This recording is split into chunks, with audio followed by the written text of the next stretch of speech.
तुम्हाला सगळ्यांना माहिती आहे की काल काही शिवसैनिकांनी आदरणीय माझ्या साहेबांच्या गाडीवर गाडीसमोर आंदोलन करण्याचा प्रयत्न केला आणि त्याचं आज उत्तर ठाण्यामध्ये महाराष्ट्र सैनिकांनी करारा दिला।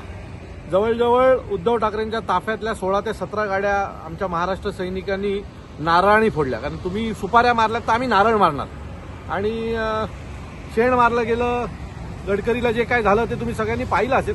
माझी सर्व शिवसैनिकांना सांगणं आहे की कृपया राजसाहेबांच्या नादाला लागू नका।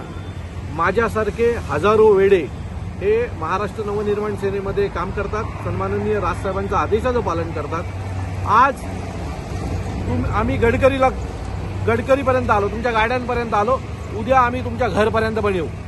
त्यामुळे तुम्ही आमच्या नेत्यांवर बोलता ठीक आहे, पण सन्माननीय राजसाहेबांच्या बाबतीत जर असं काय करायचा विचार जरी कुठल्या कार्यकर्त्यांनी केला तर त्या कार्यकर्त्याला घरात घुसून मारल्याशिवाय महाराष्ट्र सैनिक गप्प बसणार नाही, एवढं नक्की। धन्यवाद।